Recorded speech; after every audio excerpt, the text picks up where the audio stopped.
Hello, everybody. It is the 22nd. It is November, and it is Anglo-Irish Astro Geeks.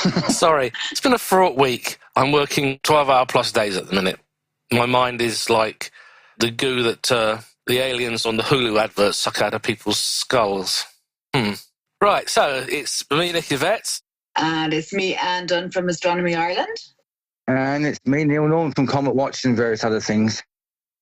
Okay, the main story on the Sky at Night. The last Sky at Night was Life After Venus. Mm-hmm. Highly recommend it because it does cover things like Enceladus, Europa.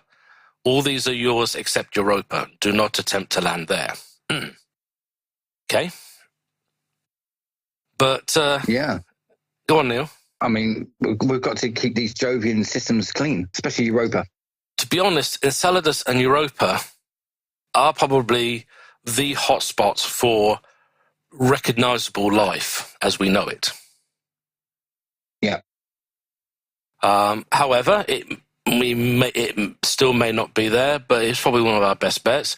And of course, everybody's been attacking the University of Cardiff team, who reported the phosphine signatures. And how ironic. They went back to 1960s pioneer data on Venus. And what's there? Phosphine. Phosphine, yeah. Oh, look. They didn't look or think it important enough to mention. Well, no, it's just that there were so many petabytes of information that's been sitting there, really. And somebody very sensibly thought, I wonder, had a dig, and they backed up the thing. Now, obviously, they've gone back to the original ALMA data, and they've done a bit more work on it. It's not as strong as it was, but it's still there. Yeah. Now, as some of the boffins pointed out on the original Sky at Night, where they broke the news, interestingly enough, the Venetian atmosphere is not a very nice place to go. No, not at all. Maybe in the upper atmosphere, it's probably a good bet for microbial life, probably coated with some form of Teflon armor. But it is the best place, and it's got to be in the mid-latitudes. And that was where Pioneer was looking. So, okay, I know what's going through my head at the moment. In a very Jeremy Clarkson way, you've been proven wrong. It is a genuine signal, and of course, it was probably sitting there begging to be discovered for a long time. It's what happens. But anyway, the good thing is the team's vindicated.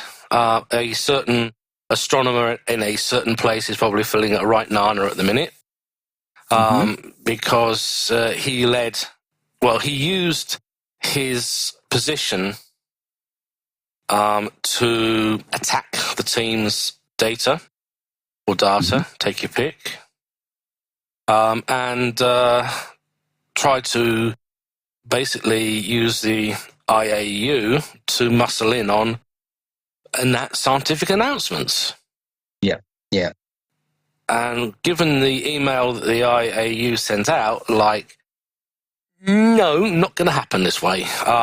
We recognize the integrity of and independence of all astronomers and their research, and we don't have the right to make them come through us to make the announcement, which is probably the most sensible thing they've done since they downgraded Pluto, and it's still a planet. 100%, and so is all the rest of them. Well, yeah, but when we went to school, Neil, and I'm sure it's the same with you, Anne, we were taught Pluto was the 9th planet. That's Clyde right. Tournbay discovered it in 1930. Odd, and yes, the solar system's grown. We've got trans-Neptunian objects, we've got Kuiper Belt objects, Oort cloud objects, we got Makemake and all the other ones. Yeah. But why not? What's wrong with that? It shows that we're actually a proper solar system. We have small dwarf worlds. We have stonking great gas giants, including some people who think there's either a brown dwarf or a black hole hovering around the edge of the solar system. Personally, I don't think so, because if that was the case, we'd know about it by now.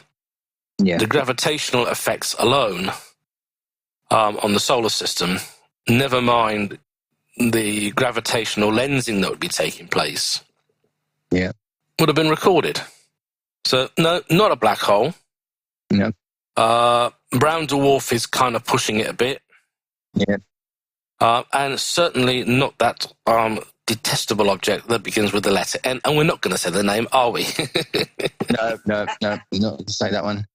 I'm just looking at Orion, actually, as we're recording, and I'm thinking about Mr. Brown and his hypothesis for the super Earth out there somewhere in that constellation that could be sending all these comets in and affecting all these, like Sedna and all these sort of things with huge aphelion distances from the sun. If it's a super Earth in Orion, then it's too far away to affect the solar system. Well, this is it. I'd forgotten how many, I can't remember how many astronomical units now. Is it 20,000? Something like that? Yeah, so that's 20,000 years ago. Yeah. But of course, I mean, we've had stars come into our come brushing past our solar system. We had, Scholz's star several thousand years ago. I mean, cavemen could have looked up and seen it passing, basically. That would have passed within the boundaries of the Oort cloud. So it could have, Okay, so basically the Orion Nebula, which is south of Orion's belt, is a distance of 1,344 light years away from us. It's a fourth magnitude object, and it's a radius of 12 light years. Yeah. And obviously the most notable feature is the trapezium, or the trap. And it's probably the thing everybody really struggles to image absolutely perfectly. Yeah.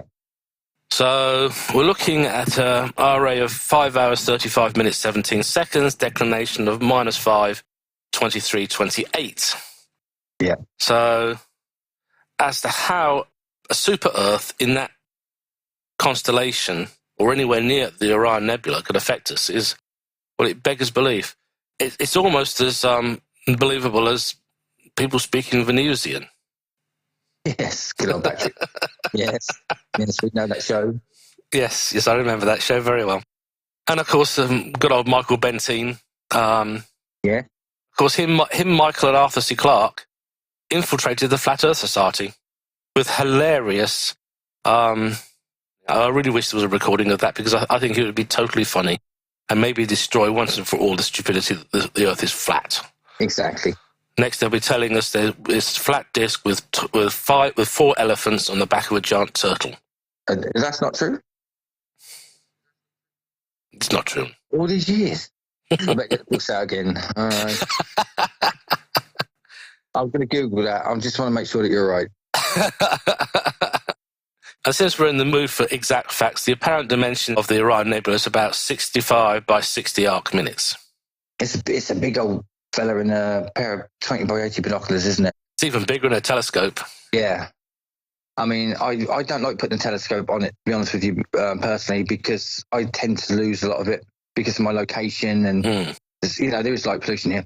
But, if I get a pair of 20 by 80s on there, it's something else on a really, when we've got this, polar air masses on us like we have at the moment, it's nice and still. But, but it's not always perfectly still for imaging. Well, no, true. But it's very nice out there right now. But we can't do that. We cannot. We have to give our hobby up for the moment and talk to the people with the masses, to talk to the planet. Okay, so, Anne, do you want to lead off with Ariane? Sorry, no, it's Vega. The failure. Yes. Yeah. Yes. Yeah, it's very sad. This month in the magazine, we had a thing about the Spanish Sea satellite, which was going to be launched last Friday, I think it was, with another one, a French one, which is called Taranis, which is the tool for the analysis of radiation from lightning and sprites. So they were 2 fairly cool satellites that were going to be launched on the Ariane. Was it on the Ariane? No, it was on Vega. On the Vega rocket. And now you know more about this part, the what would you call it, the computer aspect of it. Well, it's not really a computer aspect. Really, what happened was somebody reverse wired the actuators on the rocket. So they were giving it one instruction, and the way it was wired, it was doing the opposite. Oh dear. Okay. So the two of them were going to be amazing. Like one was going to be studying the atmosphere and all those things like the sprites. There's a whole lot of things that are generated by thunderstorms, like gamma rays and X-rays, and which turn into photons. The light flashes, obviously, and these intense electric fields that get generated by these little things like sprites and jets, blue jets, red giants, halos, and elves. All these little names for unusual little things that pop up. The Spanish one was going to monitor. It was going to be great, like for watching things in climate change, and if there was a flood, and they could get there and really quickly and monitor stuff like that. So the whole thing, I don't know how much the French one cost, but it was 200 million euros for the Spanish one, and it's all destroyed at the launch. Down to really good quality control or quality assurance. Having said that, most of us, or some of us, remember the Ariane 501 launch, which was a total disaster for the maiden flight of Ariane 5 because they used Ariane 4 software, I believe, on the rocket. Similar kind of a problem in a way, yeah. Well, yeah, because basically what happened was the INS system was overloaded and it was going in from a 32-bit down to switching to a 16-bit integer. And it couldn't calculate, the buffer was like full. It could not complete the calculations. And ironically, if they'd actually done a proper test of the inertial navigation system, the actual integer issues would have come up in testing. Okay. So it's just... Go on. No, just this is put down to human error. I wouldn't like to be the human who made the error. Could you imagine? I don't want to be the person who actually certified the build as being correct either. Yeah. Oh, it's such a shame, it really is. And it's that's the second failure out of 17 missions. That's the first one you were talking about now. Oh, this is a Vega second. Yeah. Ariane is the big boy on the block, Ariane and Soyuz. Vega is designed to be a cost-effective orbital launch platform that for putting satellites basically in places just around low Earth orbit. They don't have to go any further. If you're going to Mars, you're going on Ariane. For the ISS, they have a Pucker Soyuz launch facility in French Guiana at Kourou, which tells me, theoretically, then therefore, if they can launch a Soyuz rocket, they can launch a Soyuz capsule too. I just don't know why no one's cottoned on to that. Why go to Russia when you could actually launch it from French Guiana? Oh. Now SpaceX is kind of the big boy taking over, like they're launching from the States to the station. Yeah. Because it's been one of those things. Unfortunately, they retired the shuttle and they didn't have anything to fill the gap. SLS, etc. And the other two prototypes were either chopped or, in the case of SLS, it just got delayed and delayed and delayed. In fact, Orion is badly delayed. Yeah. It's supposed to have flown unmanned this year. Now, the actual maiden flight of the Orion is supposed to be either next year or 2022. So, one of those things, I'm afraid. Which is a real shame because Orion, if it had been operating now, would have been the de facto transport to the ISS. Yeah. But having said that, NASA wants to get away from dealing with low Earth orbit. It's more interested in high Earth orbit and beyond, which is why that's what they have Orion for. Theoretically, Orion could go to Mars or to the asteroid belt. That'd be good. theoretically. That reminds me of all this. What was that mission when the measurements were messed up? The Americans did it, and we did it, and then one of the Mariners. Yeah, and then it completely missed the planet, and then it's just zoomed off into space. It's in a solar orbit. Well, yeah, it's useless, isn't it? I mean, you just imagine if you're the one who put the numbers in the old computer there, and oh no, that's expensive. The thing is, you had two different sets of units. You had imperial and you had metric being used. Yeah, exactly. You can only use one or the other. Mm-hmm. So, of course, one set of instructions were in metric, one set were imperial. Lots of egg on faces there. Yeah. A simple mistake to make, but a very easy one. Massive consequences. Yeah, exactly. Mars and Venus, to some degree, do have a bad reputation for space missions. Yeah. I mean, Venus you can kind of understand, but Mars, I mean, considering we want to get there, we want to put people on there, whatever nationality, whatever sex, it doesn't matter. But, I mean, I know we've got some stuff going up there now, as you know, so hopefully in February that all arrives safe and sound. Yeah. 3 different missions are all going to arrive in February. Touch wood. That's right, yeah. It'll be a busy place. It will. Well, yeah, it's a space race again, really. It is, certainly, yeah. You've got the European mission, you've got the American mission, and you've got the Chinese. Yeah. And of course, isn't it the Chinese who want to get some more samples back from the moon as well, aren't they? I know we're going off subject a tiny bit, but it just shows you how much people are wanting to get out there now and do stuff from different nations, not just about the good old NASA thing anymore. There are other countries. I mean, India have, you know, so yeah. Will we get a British one up there? You never know. Well, we had a very good space agency back in the 50s and 60s. Yeah, it was 50s because we were using Woomera to launch our Black Knight rockets. Yeah. The engines were tested on the Isle of Wight, believe it or not, and they were actually shipped, integrated. Yeah. The whole rocket was shipped. It was on its lorry, transporter lorry, put on a ship, went to Australia, and rolled off, and it went to Woomera, and they launched it from Woomera. God. Anglo-Australian rocketry was very much ahead of NASA. Oh, right. Yeah.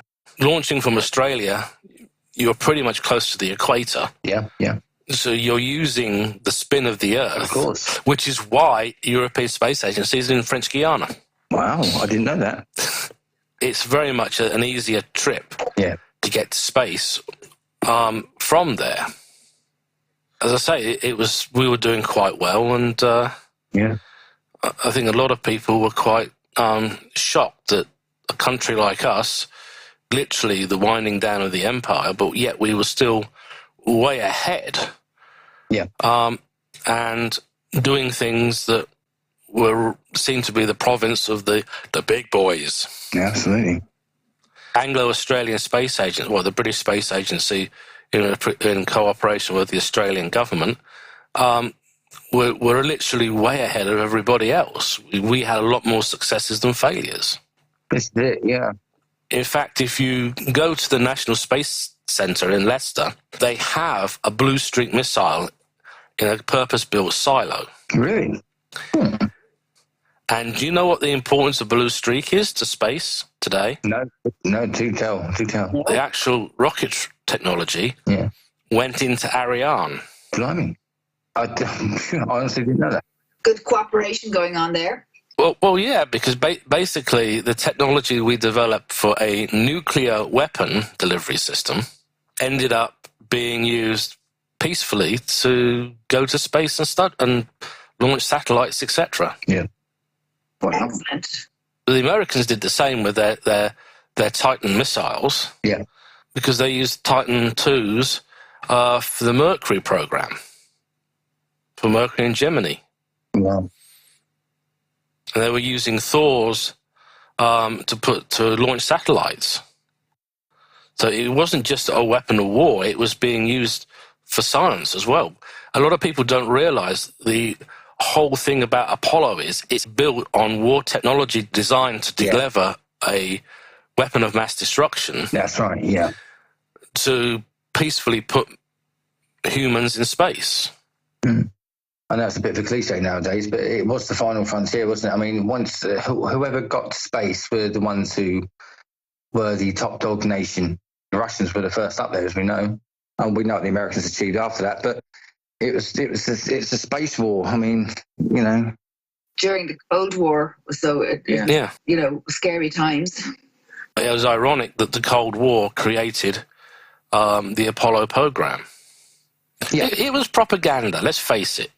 Putting an American on the moon was designed to be a complete and utter propaganda victory. And it was. Mm-hmm.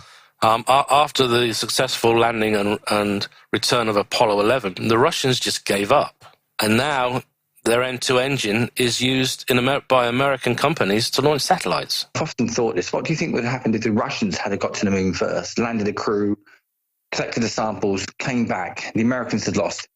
How do you think it would have differed?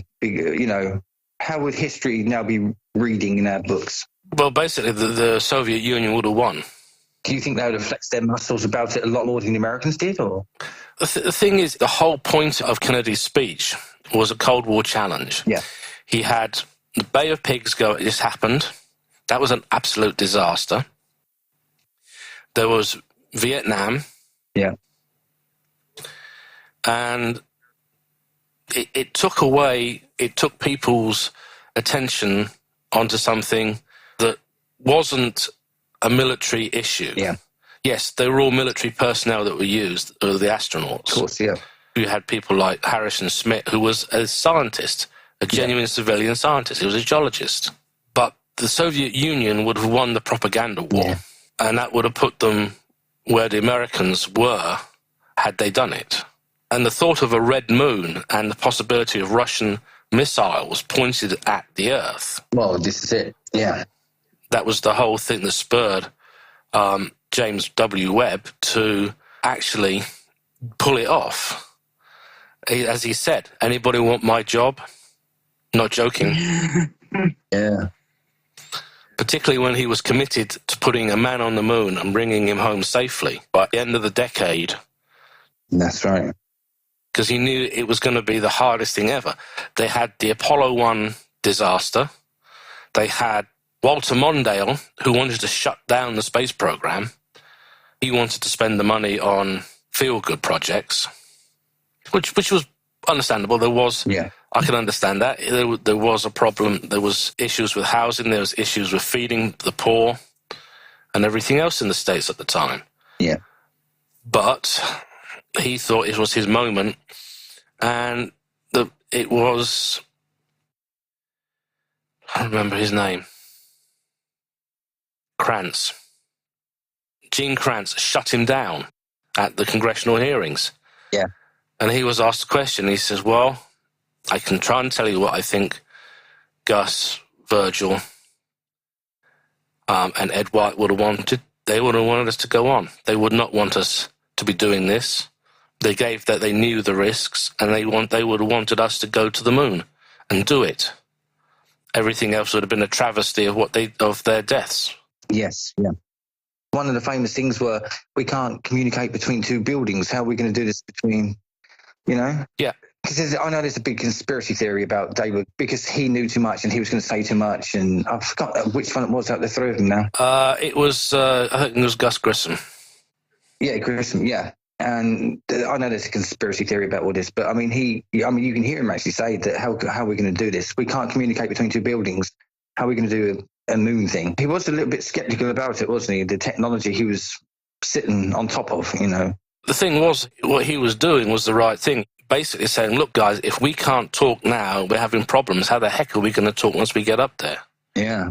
But of course, that sort of whistleblowing is not the sort of thing that the American public would want to hear, and everything's hush-hush, isn't it? I mean... Oh, no, well, to be honest, his comments about that were public record. Yeah, what, at the time, or was it several years later? After the disaster, yeah, it was public record that there was a problem communicating between the two buildings, the command capsule and main mission. Yeah. But those things are the things you have to fix before you launch. Of course, yeah. And including you don't go to 100% oxygen and have all that Velcro in your cockpit because it's begging a fire. Yeah. I couldn't believe it. I saw a program about that a few weeks ago, and they were showing the pressure of the capsule door, and that was just unbelievable. I mean, the poor guys had no chance, literally no chance. But because there was a pressure test, and there was 2 atmospheres. Absolutely. I mean, it wasn't budgeting for love and money. Yeah. But as I say, space travel's risky. And they knew it, of course. Apollo 13 brought it all home when a faulty wiring in the fuel cell caused an explosion when they stirred the fuel cell. Mm-hmm. But it also shows you that it brings the best out in people because everybody pulled together. There was none of this hand-wringing, oh, they're all going to die, they're going to die. It was like, right, well, how are we going to fix this? We're not going home until we have a plan. And Chris Kraft and Gene Kranz pulled everybody together. They brainstormed. Nobody went home. Nobody slept until they figured out a way. And it all boils down to plastic and duct tape again, doesn't it? It was. I was going to say, it was such a simple fix. Yeah. A major problem. Adapting the CO2 canisters was eventually such a simple thing. Yeah. And it's the same reason they put amateur radio on board the space shuttle. Yeah. The ISS had demonstrated that their radios weren't working half the time. And if the Russians needed to speak to Moscow about something, they couldn't talk to Moscow ground control. No. However, he could use 2 meters and literally go from radio amateur to radio amateur and a phone patch as they circled the Earth. Yeah, amazing. So that's why amateur radio is such a big thing. Apart from that, it's also a great way to get kids involved in talking to the astronauts. Of course. Set up an amateur radio station in the school. Yeah. They speak to the astronauts direct for the time that it's available over the horizon. So it's one of those things. We're way off topic, guys, so I think we're probably going to have a slightly longer show than normal, but hey, ho, such is life. So, yeah, sad that we lost TARDIS and everything, but it can be replaced. It's hardware. It's not flesh and blood. We will still look at the gamma and X-ray photon emissions. We'll look at the red sprites, the blue jets, the red giants, the halos, and the elves. And they do it on a regular basis from the ISS. There was one the other day.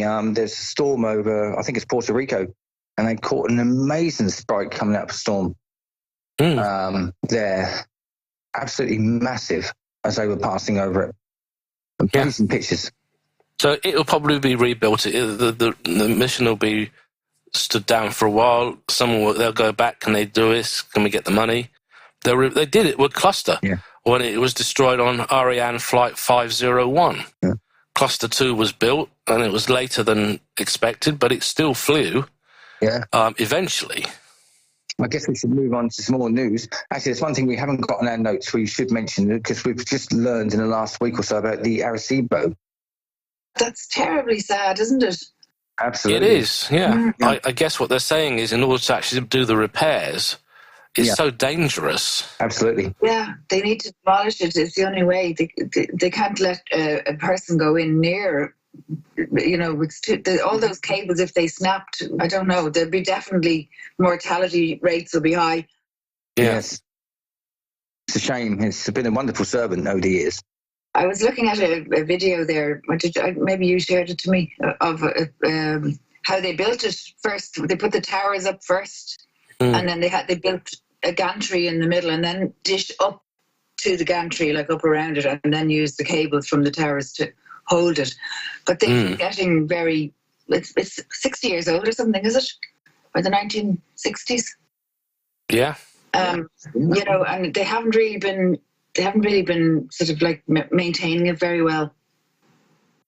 No, it had a few tropical storms hit it, hasn't it? And weakened it structurally. So, and then of course now eventually it's, like you say, it's just falling apart. Yeah, because a bit fell off maybe a month ago now. There was a little report of a small bit, but then this snapping cable thing really it pulled out of the tower and then put more pressure on the other towers and the other cables, and then another one went, and that's kind of it now.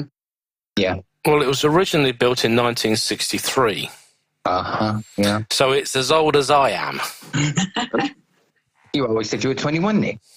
What the hell? Well, I'm actually 475, but that's middle-aged for a Time Lord, isn't it? Anybody for a jelly baby? I'll have a jelly worm if you don't mind. Anyway, Arecibo, 1963. Famous achievements? SETI? Yeah. SETI, Search for Extraterrestrial Intelligence. Yeah. The Drake Equation. Yes. The Lorimer effect. Yeah. In fact, recently, that was on Horizon. Yes. And also, what people don't remember, Arecibo featured in a James Bond film. It was the bad guy's hideout in one of the bad guys' hideouts in GoldenEye, Pierce Brosnan's Bond. That's what I thought. I thought it was famous for a film.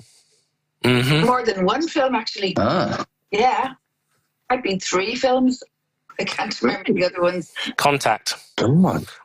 Well, actually, I think Contact was more Green Bank than anything else. Was it? Okay. Yeah.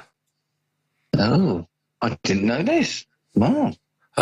So let's have a look here. It's 57 years old. So I just told you all my age. Oh. The worst damage to it was in Hurricane Maria. That's it. In 2017. Yeah. A quake and aftershocks in December 2019. Blimey. And the first of the actual cable failures occurred on August the 10th. Yes. An auxiliary cable installed in the 1990s when 300 tons of new instruments were added to the suspended platform broke from its socket one end, damaging some instruments and gashing the surface of the dish below. Yeah, I remember. Yeah. That's a shame.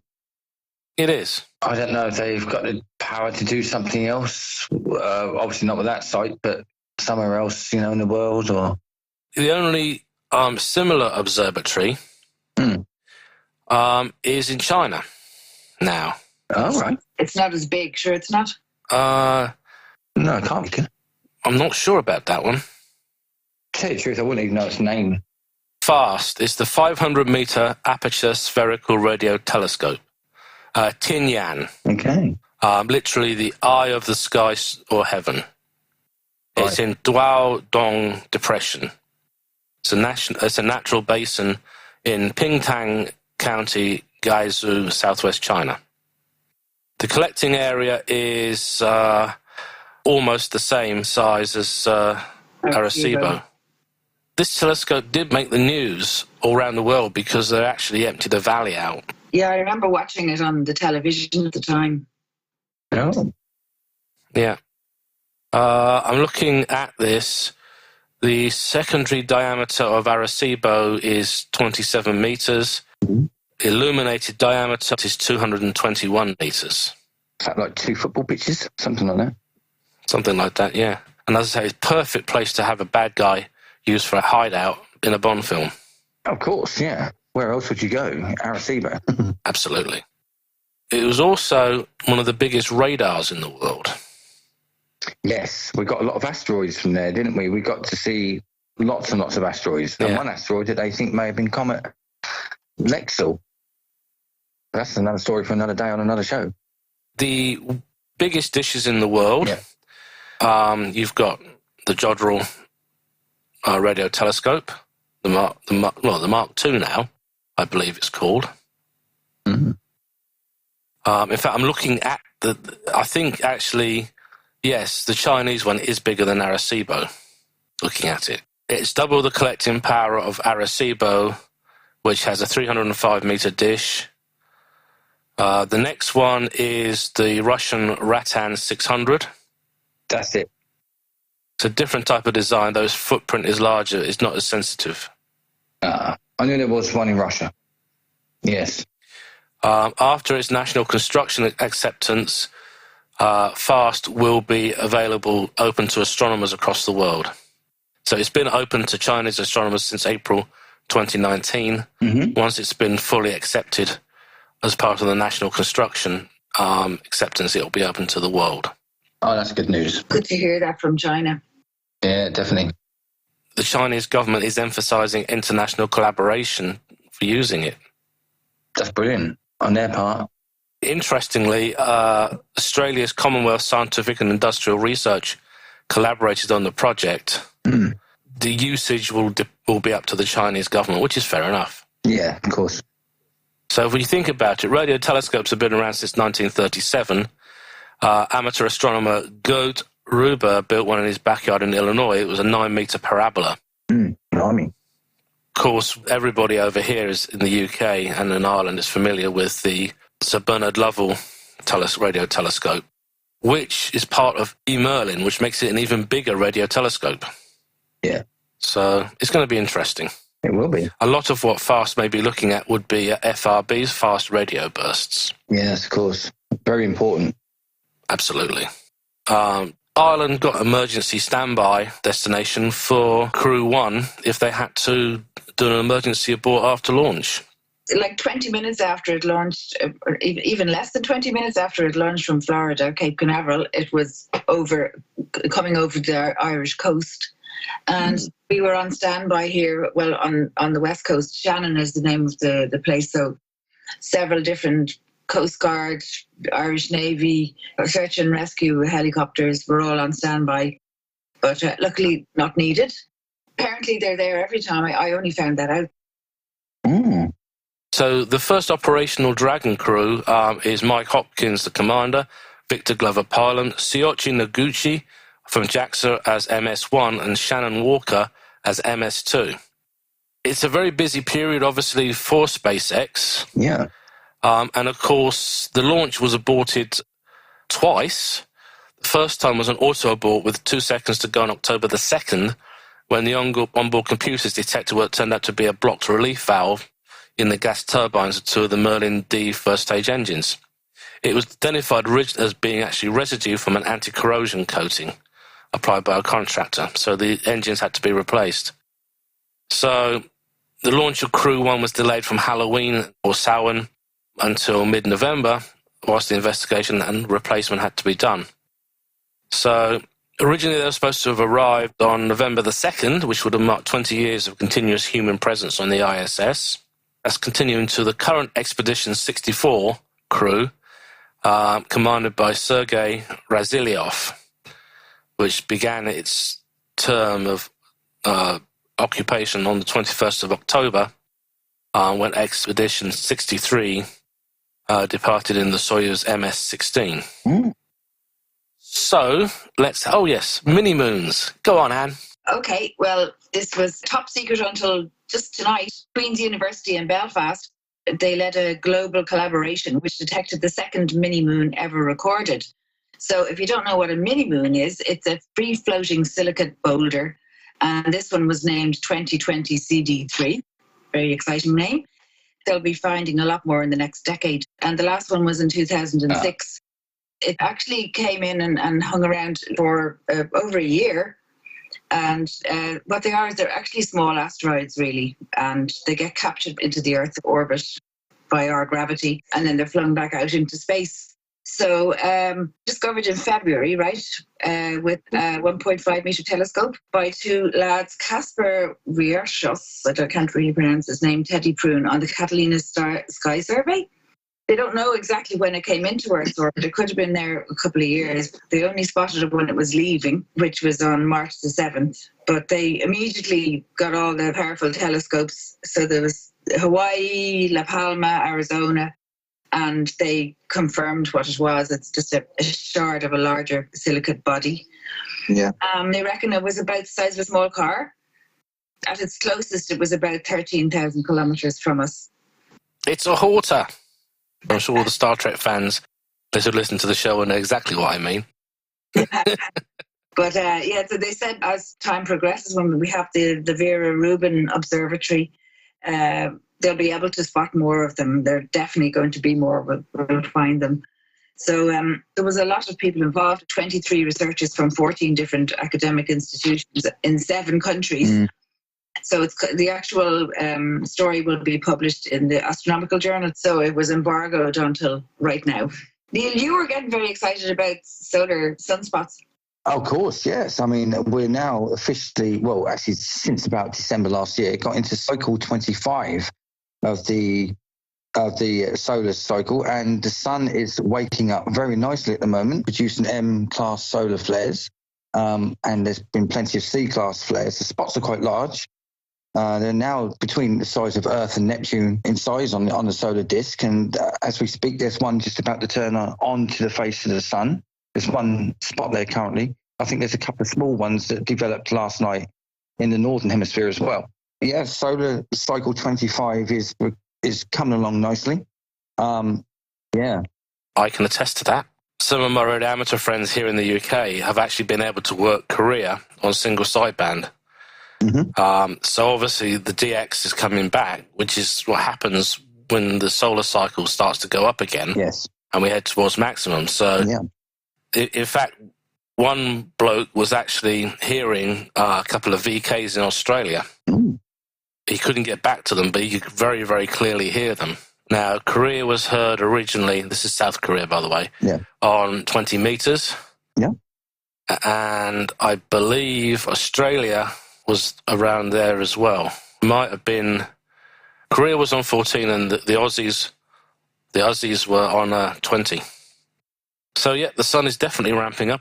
The predictions are interesting for this solar cycle. Some are predicting that this cycle could be quite a weak one, with maybe a similar effect to the Maunder minimum, which we, if you search for the history books, you can see the old frost fairs in London, for example, when the Thames froze over.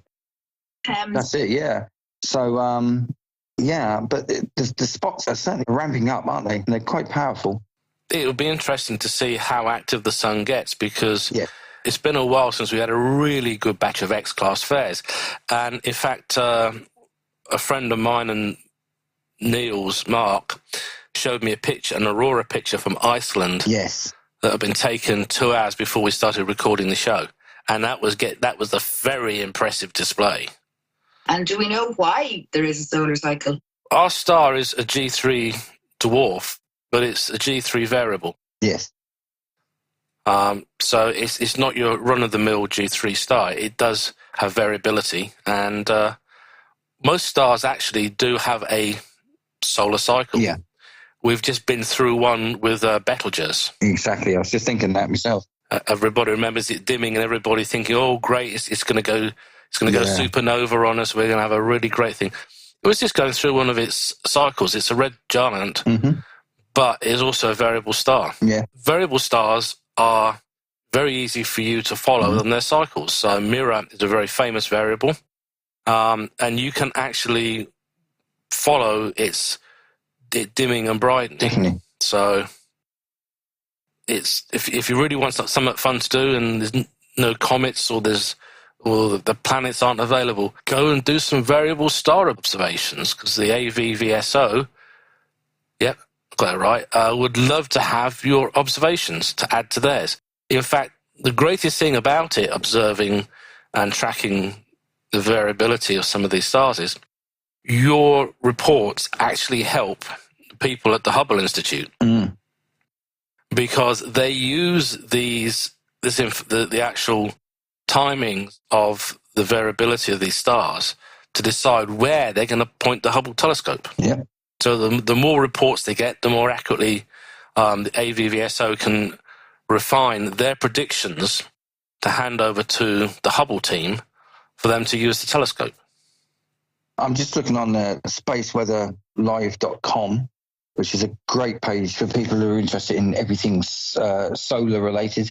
The sunspot that I was before mentioning is called 2783, and it's right in the centre of the southern hemisphere. So there's another tiny sunspot developed since this afternoon, very close to its proximity, around about 2 o'clock. 2784 is in the northern hemisphere, which is 2 sunspots, which are quite small.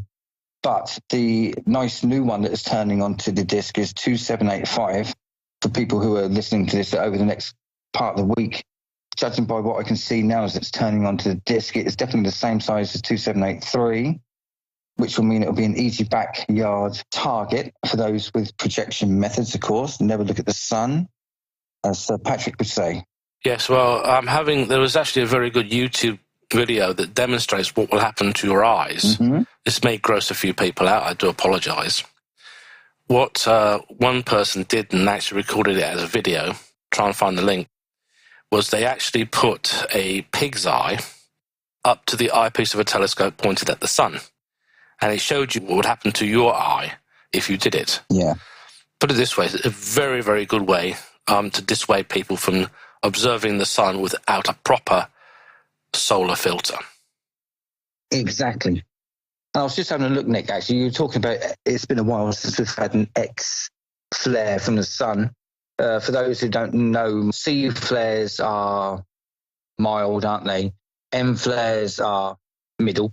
And X flares are the ones that can cause some serious damage to electronics and power outages and things like this. And the last one of those was on the 10th of September 2017. And that was an X8.2, which is a very powerful explosion. And the good thing about this Space Weather Live, you have a thing on here where you can actually go back in time. So you can actually go back to that date in September 2017, and you can see the sunspots that were, or the sunspot that was responsible for that activity. And you can go back, I think it goes back to the year 2000. And you can see how the cycles progress and how large the spots get. And also, of course, the butterfly effect, which you can track as well, where they start high latitudes and then they come towards the solar equator. And then the cycle dies and then it's blank for months upon end or weeks. And then all of a sudden a spot comes along with reverse polarity. That's how we know that the sun is changing a cycle. The spots reverse polarity from the cycle before. Magnetic polarity. Yeah, they reverse. And that's how we know that a certain spot is a cycle 25 spot.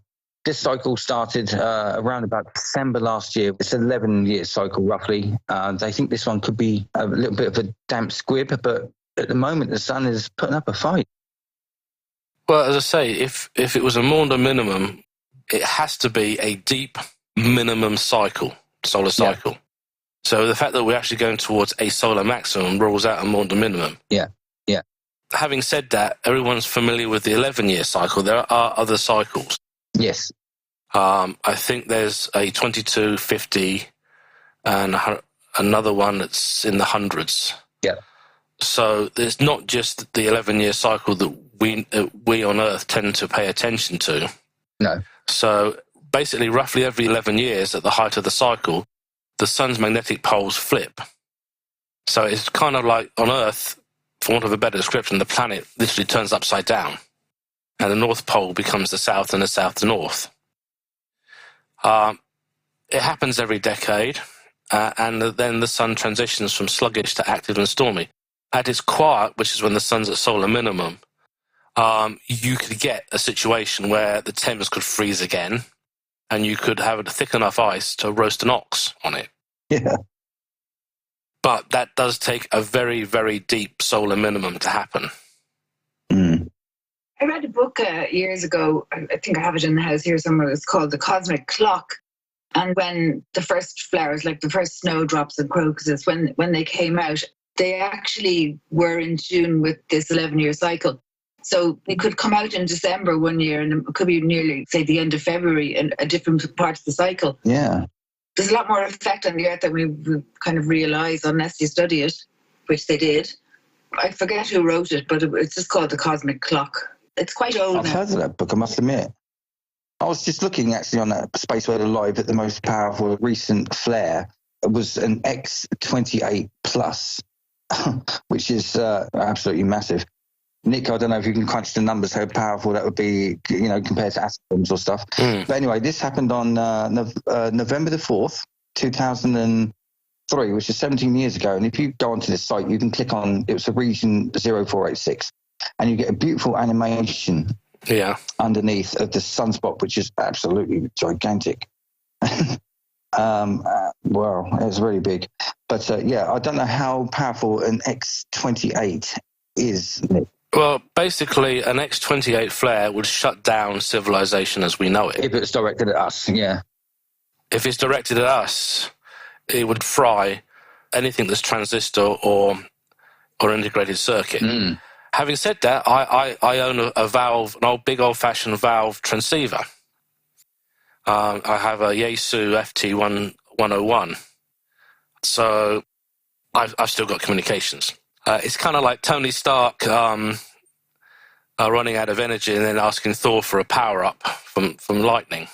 Yeah. But the thing you've got to remember is the early solar cycle, particularly during the early Permian, was estimated to be 10.62 years. Yes. So really, the 11-year cycle that we know has been stable for at least the last 700 million years. It has dipped under, hasn't it, to about 9 at times, I think. Yeah. But also one thing that people should look up, and if you like the solar stuff and you're just getting into it, everybody look up the Carrington Event, which happened in September 1859, off the top of my head, when Richard Carrington was observing sunspots. And with his own eye, he saw a solar, coronal mass ejection, I think it was, wasn't it? He saw, with his own eyes, he saw a white flick of light. And as he's, projecting the sun safely onto cardboard, of course, never looking at it. And, people were saying, people would, do Morse code and stuff like that. And people were getting electrocuted, weren't they? Because if we'd had the technology, like you said, Nick, today, back in 1859, it would have been wiped out completely. Yeah. You also got to remember that the cycle's physical basis was elucidated by George Ellery Hale and collaborators. Yes. So that's back in 1908. They showed that sunspots are strongly magnetized. Mm-hmm. It was the first detection of magnetic fields beyond the Earth. And in 1919, they showed that the magnetic polarity of sunspot pairs is constant throughout a cycle, is opposite across the equator throughout a cycle, and reverses itself from one cycle to the next. Yeah. Now, this is the interesting bit. Hale's observations revealed that the complete magnetic cycle spans 2 solar cycles. That's 22 years. Yeah. Before going back to its original state, including polarity. Yes. Yeah, that's the important thing. Yeah. So the 11-year cycle is always the big thing. Yeah. But it's actually part of a 22-year cycle. Exactly, yeah. It gets quite complicated after a while for these new people looking into it. Yeah. So basically, if you're interested, look up Horace Babcock, the Horace's Babcock model, which describes the sun's oscillatory magnetic field as having a quasi-steady periodicity of 22 years. So it covers the exchange of energy between toroidal and poloidal magnetic field ingredients. Yeah. Basically, the 11-year cycle is 2 halves of the 22-year cycle, and they're not typically identical. The 11-year cycles normally alternate between higher and lower sums of Wolf's sunspots numbers. This is the Grashev-Ohl rule. Yeah. Now, if someone's going to ask, what's that? It's an empirical rule according to the sum of Wolf's sunspot numbers over an odd cycle exceeds that of the preceding even cycle. Mm. Now, it does break down under certain conditions, particularly it inverts the sign across the Dalton minimum, but it can be restored with a lost cycle. To be honest, the nature of the rule is still unclear. Now, I will put a link into it for people who really want to do some mathematics. Yes, it's tricky stuff. It's good fun. Yeah. It's good stuff. Basically, it's based on the idea that one sunspot cycle was lost in the late 18th century. Mm-hmm. So there you go. There's something for you to look at. I'll spell it for you. It is GNEVYSHEV-OHL rule. And I find a fascinating thing for those people who like a bit of nature that I think tree rings or trees that have been cut down. I think I've seen some in Ireland. Dendrology. Yeah, and they can actually you can actually see when there were stronger solar cycles. The tree rings are different. I forget, are they thicker or are they closer together? I can't remember. Yeah, I know that the solar cycle seems to affect certainly the growth of trees. You can actually plot it. Yeah, it's all there. There's a lot of evidence there to look at and to digest and enjoy. It's a very deep subject to get into, the sun. Yeah. Where are we time-wise? An hour? Maybe time for a cuppa. We're getting there. And I think we're running out of subjects. Still the rogue planet in the galaxy. Oh, yes. Oh, jolly good. Yeah. Not attached to any star. Go for it. Okay, so it's about the size of Mars, somewhere between the size of Earth and Mars, so around that kind of size. And They reckon there's loads of them in the galaxy, but they're really hard to see. So they're just free floating, and they just make their way through the galaxy. Do you know how they get exoplanets that are going around another star? With the dip and light method, or then gravitational lensing. Yeah. That's the method they use. It's really hard, of course. The planet, the rogue planet, has to be going in front of the star at just the right moment, and it's like micro lensing. The closer body can act as a gravitational lens and magnify the star's light so that the foreground object is revealed. So that's how they found it, using this micro lensing. It all has to be perfectly aligned. It's a bit like an eclipse or something. Everything has to be lined up perfectly for it to work. They got the data from the optical gravitational lensing equipment in Las Campañas in Chile. The shortest microlensing event they ever detected, but they got it, and they reckon there's loads more of them out there. So it's just a matter of finding them. They're not easy. I just like the idea of them floating out there on their own without any star to tell them where to go. Yeah, it makes perfect sense to me because, I mean, Nick and I are known for our comet work quite a bit. I know Nick does other things as well, but definitely me just comets. But anyway, I mean, comets get expelled from solar systems. As you know, the very first one that was on the sky at night has been expelled from our solar system, for example. And it's going to drift through into stellar space forever. And we've had comets come in now, well, Oumuamua, and we had Borisov. So the thought of a planet being expelled from a turbulent early solar system somewhere in the galaxy, I mean, they think that something got kicked out of our solar system, didn't they? Because, for example, why Uranus is tipped on the side like it is, I mean, something would have whacked it. And they find it strange how we haven't got a super Earth in our solar system. And most solar systems that we find have super Earths in, you know? And just one little thing, speaking of the comets, I just have to say that an Irishman called Lawrence O'Rourke, he discovered recently where the Philae lander on the comet. Yes. He discovered exactly where it hit before it did its final landing in Abydos, with the little kind of cave-like area it landed in. They were able to measure how long it took as it hit off things. You know, it tumbled, and it was like a windmill tumbling and hitting off the ice. There's a thin crust of ice on the comet, and underneath it is the softest consistency. He called it like the froth on your cappuccino. He just did that with amazing equipment and everything, but also eagle eye. Yeah, absolutely amazing. Really good. Great work by him, yeah. Yeah. If you're in the southern hemisphere and you're looking for a comet, Erasmus is a good one because it's definitely it's too low down really for northern observers. I've tried to image it, and the telescope system I was using said, "Oh yeah, it's visible. It's there where you said it is." No, it's not. Yeah. So I think even though technically it's just above the horizon for northern observers, this one is really, really going to be a southern sky one. I'm just going to pop onto a certain website that Neil and I know all too well. Just a quick mention while you do that. I know we're not going to be talking about comets, but this is worth it. Comet 29P, Strashman-Blackman 1. Looks like it may be going into outburst very soon. So if anybody can get on it, if anybody can get down to 14th magnitude with their equipment, it may shoot up from 14th to 11th magnitude in the course of a few hours. So if you can keep an eye on it, please do. Well, it's got a defined coma already. Exactly, yeah. I'm just thinking it might start to show dust shells for those who can get deeper images. That'd be very handy to see. All right, I'm just pulling up. Where is the visual observation? Comet observer. Well, Nick's doing that still. 2020 M3 Atlas is still in the Orion vicinity, which is nice and high for us at the moment. About magnitude 8.5, 9. It's a tiny little object. It's close to Earth, but it's obviously a small object in size, maybe a kilometre. But it's worth having a look at. It will just look like a little green blob if you actually get to image it. Worth looking at. Won't be back for a couple of thousand years. All the best ones aren't. That's the whole problem. That's it. M3 is about 0.34 astronomical units away from us at the moment, and it's magnitude 8.5. When F3 Neowise was at the same distance, it was magnitude 1. So you can see the difference with a long tail, 20-degree tail. Visually naked eye as well. Yes, it's always good to have a naked eye one, even if it is borderline. Yeah. Erasmus has got a close approach to the sun on the 12th of December, I believe. Dips inside the orbit of Mercury or very close to it. It won't become like Neowise.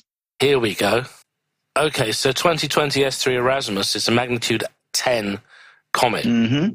Technically, it's a bright comet. It's 55 degrees north to 50 degrees south. Yeah. It's a morning object. The last visual observation was November 2020. Mm-hmm. It's definitely within the range of amateur telescopes. To be honest, I'm going to say at least 8 inches and above. I know that Michael Yeager or Gerald Raymond have taken images of it with a 12-inch telescope, and it looks like a spring onion. Yeah. Obviously, they're top of their game sort of images, but it looks like a spring onion if you've got the right equipment, and definitely a 12-inch telescope would show you that, with a nice tail, in diatomic carbon glowing green head. Yeah. It's a very gassy comet, unlike Neowise, which is dusty. We want dusty comets to be naked eye. Yeah. Okay, so we've actually covered. Well, actually, we've covered pretty much everything. Yep. In the email you sent us, Anne. Except for the night sky. Let's do what's on view for the next few weeks, and what we really have to look forward to on the solstice. That's the really big one. I think maybe Neil should tell us about that, seeing as he's featuring in the Sky at Night magazine all about. Thanks, Dan. That's very kind of you to remember. I didn't know that you knew that. Not that I mentioned it before we recorded. We can cut this bit out, right? Anyway, yes, apparently it's a conjunction. It's called a great conjunction. A great conjunction is when the planets Jupiter and Saturn appear close together. The last time this happened, at this close a distance, within like half a degree of each other, was in 1623. And that was in the morning sky back then. Although it was the telescopic age, the elongation from the sun was so poor that the two planets rose and then the sun was literally behind them 45 minutes later. So there was no time for anybody to get a look at it. And there's no documented evidence from anywhere of that being recorded. So this is a first in human history, with a telescope anyway, that we will be able to see this. The two planets are going to be passing very close to each other. If you actually look in the Sky at Night magazine, the art team did a wonderful job of creating what you will see through a telescope. I'm just going to grab a copy of myself. And so they're going to be getting closer and closer. And of course, it happens on the solstice, 21st. And as I say, hopefully it's going to be very low in the sky though, but you're going to be able to see hopefully some moons and things like that if you can get out there and get a good close look at the sky. Of course, it's Johannes Kepler, or Johannes, I should say, was working on the principle of a great conjunction when he came up with the idea that this was the cause of the Star of Bethlehem. So for those people who like that sort of Christmas thing tied in there as well. And this, they happen on 20-year cycles, but this is going to be the closest one about the next 40 years, I think. Yeah. The top of my head. The separation, this one is, I just looking at my notes, to be honest with you. If anybody else can see anything that I can't. Oh, there we go. We've got a lovely picture there. What you'll see is you'll see Jupiter, the disk of Jupiter, and just above it with the rings fully open will be Saturn. Literally, the rings will be appearing to kiss the disk of Jupiter as seen through a 14-inch telescope, according to the graphic that's here. Well, as I say, it is history. So if you can get outside, you just take a photograph with your phone or through a telescope. Or it's never going to happen again in our lifetimes, and nobody else has done it before. Yeah. And of course, on the 16th, Jupiter and Saturn are 8 degrees from the 6% moon. So that's going to be a good one. Yeah. We're getting ahead of ourselves. We haven't done the rest of November and early December yet. That's Anne's domain. Just on the solstice, we have a very ancient monument over here that is older than Stonehenge, and it's called Newgrange. And on the solstice in the morning, as the sun rises, it shines down through a little hole. It's like a little window in the roof, and it shines all the way down a passage inside the underground passage, and lights up a chamber at the end. And it only does it for the day before and the day after and the solstice day. It's quite small, so only a few people get to go in. There's usually a lottery held for it. but I don't know if they're going to do it this year because of COVID and everything. It's very exciting, but the amount of times that it's not sunny. Somebody said to me today, there's masses being said all over Ireland for the morning and the evening. Okay, so you want to tell us about November? Next Wednesday, Mars will be 4.9 degrees above an 83% moon. So it's a good target for photographers, like you were just saying about later on, the 16th. But this is the 25th, next Wednesday. I don't know whether this will be done by then. Yeah. And then on the 29th, there's a full moon, which will be near the Hyades, Pleiades, and Aldebaran. And then on the 30th, there's a penumbral eclipse of the moon. And also Aldebaran will be only 4.9 degrees from that same full moon. So anyone else want to say what's happening in December then? Or? Well, okay, I'll take the 4th and the 12th and 13th. So on the 4th, the moon is 1.9 degrees above the Beehive cluster. And on the 12th and 13th of December, Venus is 6 degrees from a thin moon. That'll be beautiful. Yep, it will. Another thing on the 13th, of course, is the Geminids. Oh, yes, Geminids. Yeah. So that's always a nice show, isn't it? Yeah. You get a nice, sparkling, Christmassy night. It's always lovely. Then there's a solar eclipse on the 14th of December, but we won't be seeing it around here. If you happen to be in the South Pacific, Chile or Argentina, you're in luck. But we won't get to see any of it at all our end. And as Nick mentioned already, on the 16th, Jupiter and Saturn, 8 degrees above a 6% moon is going to be absolutely wonderful and so close together. You should be able to get a nice shot with the camera without even using a telescope or anything. And back to the solstice and the great conjunction. Yeah. Oh, I'm so excited about that, and I'm just terrified it's going to be cloudy. That's what I was going to say. I mean, people have got to get outside, and you must have a very clear horizon. Do not have anything in the way, because it doesn't last for long. Yes. It's going to be quite low, isn't it? It certainly is, yes. Setting very early, Jupiter and Saturn are together. Yeah, you've got to get out there. You've got to have a plan it. If your weather's going to be clear, make sure that you get to a field with a clear horizon. Get yourself set up, get yourself ready for dusk and everything to fall, and then you can start taking your images. Do not waste a minute, because it will not last for long, and it will not happen again for a very long time. Will it be in the south or more towards the west? Yes, southwest direction, yeah. Yeah.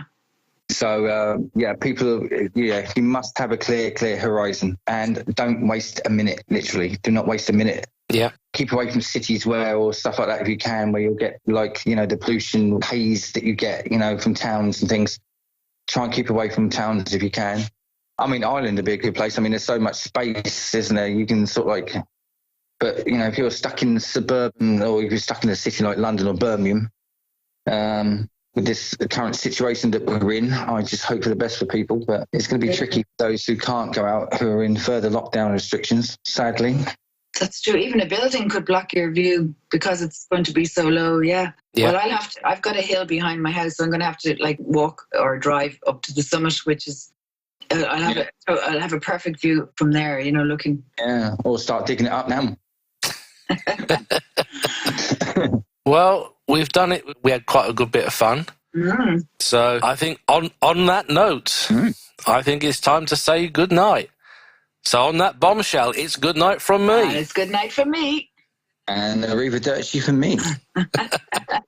Good night, everyone. Clear skies.